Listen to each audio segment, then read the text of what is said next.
నమస్తే అండి. Welcome to Dharani talkies. పిల్లల ప్రవర్తన, సాధారణ ప్రవర్తన, అసాధారణ ప్రవర్తన.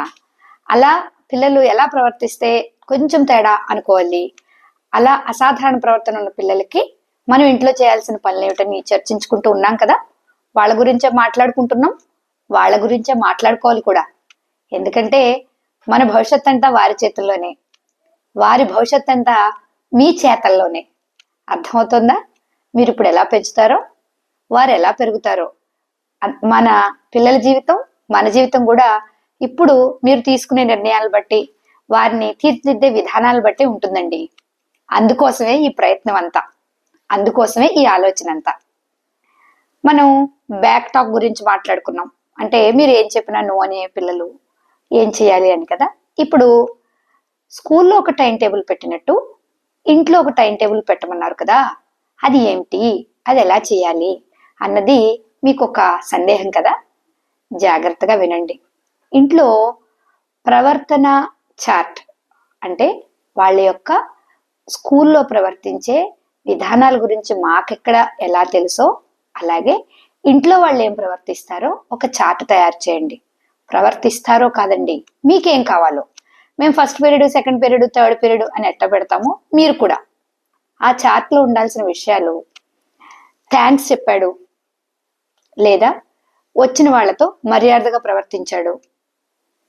స్కూల్లో విషయాలు నాతో చెప్పడానికి నా కోసం వెయిట్ చేసి ఆ విషయాలు చెప్పి పడుకున్నాడు.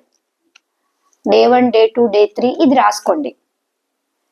మనం పిల్లలకి ఏం నేర్పుతాం అంటే, బయట నుంచి ఎవరైనా వచ్చినప్పుడు మర్యాదగా ఉండండి, అణుకుగా ఉండండి, గౌరవించండి అని చెప్తాం కదా.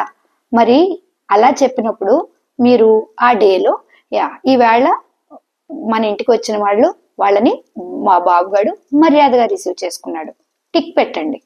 అలాగే వారి దగ్గర నుంచి తీసుకుని వారికి థ్యాంక్స్ చెప్పాడు, టిక్ పెట్టండి. అలాగే మీకు ఇంటి పనుల్లో సహాయం చేశాడు, టిక్ పెట్టండి.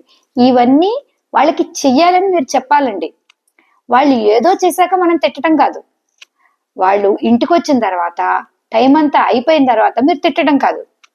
ఇంకొకటి నేను బాగా గ్రహించింది ఏంటంటే, ఇంట్లో అమ్మలు మేము పిల్లలతో భరించలేకపోతున్నాం, మేము చదువుకోలేదు, మేము చదువు చెప్పలేమని గంటకో 2 గంటలకో 3 గంటలకో ట్యూషన్స్కి పంపిస్తున్నారండి. అలాంటప్పుడు వ్యక్తిత్వ నిర్మాణం ఎలా చేయగలం చెప్పండి. మీరు డైరీ కూడా చూసి సంతకం పెట్టలేని తల్లిదండ్రులు ఉన్నారు. పిల్లలు చెప్పట్లేదండి అని మీరు ఖచ్చితంగా చెప్పాలి కదా. అమ్మా నీకు స్కూల్లో ఏం జరిగిందో మాకు చెప్పు అనాలి కదా. మీరు అడగకుండా మీరెక్కడికో బాధ్యతకు వదిలేస్తే వారు ఎలా చేయగలరు? మనం ఇవన్నీ కూడా పిల్లల భవిష్యత్తుకి ఉపయోగపడే అతి ఉత్తమమైన మార్గాలండి. మీరు వీటిని వదిలేసి పిల్లలు పై అంతస్తుకు చేరుకోవాలి, ఉన్నత శిఖరాలు అందుకోవాలంటే కష్టం. ఈ పునాదుల మీదే వారి జీవితాలు నిలబడతాయి. మీరు ఖచ్చితంగా ఇంట్లో ఒక చార్ట్ తయారు చేసి చెప్పాలి, ఇది చెయ్యాలి, ఏది చెయ్యాలి. అప్పుడు ఒక మార్క్. వారానికి ఒకసారి ఎన్ని టిక్ మార్కులు ఎక్కువ వచ్చాయో, చేసిన దానికి టిక్ ఎలా కొట్టారో చెయ్యని దానికి కూడా టిక్ కొట్టండి. నేను చెప్పిన పని చేయలేదు, ఇంటూ మార్క్. అలాగే నేను చెప్పిన పనిని మర్చిపోయాడు, ఇంటూ మార్క్. తన స్కూల్ విషయాలు నాకు చెప్పలేదు, ఇంటూ మార్క్. టిక్ మార్కులు ఎన్ని వచ్చాయి, ఇంటూ మార్కులు ఎన్ని వచ్చాయి. వారానికి ఒకసారి కూడండి. ఏది ఎక్కువ వస్తే దానికి తగ్గ బహుమానం తప్పట్ల రూపంలోనో, మీరు ఇవ్వగలిగే తనకి నచ్చిన వంట రూపంలోనో ఇవ్వండి. పిల్లల ప్రవర్తన మందులతోటి లేదా టీచర్లతోటి పూర్తిగా మారదు, సాధ్యపడదండి. మీరు ఎలా ఉన్నారో మీ పిల్లలు అలాగే ఉంటారు కదా. ఇలాంటి ప్రవర్తన, మంచి ప్రవర్తన వారికి చెయ్యాలి అన్నది ఒక యజ్ఞంతో సమానం. వెంటనే ఈవేళ వేస్తే రేపటికి మారిపోవడానికి మనం చిన్న విత్తనం వేస్తేనే 10 ఏళ్ళు వెయిట్ చేస్తున్నాం కదా. పిల్లలకి వెంటనే మార్పు రాదు. అలాగని మీరు విసుగు చెందటము, మీ ప్రయత్నాన్ని విరమించటము చేయకండి. స్కూల్కి చెప్పాం, స్కూలే అన్నీ నేర్పుకోవాలి, ట్యూషన్కి చెప్పాం, అన్నీ నేర్పుకోవాలి అంటే అందరూ అన్ని పనులు ఒక్కలా చేయలేరు. మీరు చదువు ఎలా చెప్పలేరో, మీకు చదువు చెప్పడానికి ఎలా ఖాళీ ఉండదో, అలాగే టీచర్లకు కూడా అన్ని విషయాలు చెప్పడానికి ఖాళీ ఉండదండి. పైగా చివర్లో మనం అందరం కూడా మార్కుల్నే చూస్తాం కదా. మా వాడు చదువు లేకపోయినా పర్వాలేదండి, ఆ స్కూల్లో ఉత్తమంగా ఉన్నాడు అన్న భావన మనం తెచ్చుకోలేం. పక్క స్కూల్ వాళ్ళకి ఎవరికి ఎక్కువ మార్కులు వచ్చాయంటే మనం ఆశిస్తాం. కాబట్టి వాళ్ళని టీచర్ల పని టీచర్లు చేయనివ్వండి. స్కూలు మొత్తం అంత బాధ్యత తీసుకోలేదు, ఏ స్కూలు తీసుకోలేదు.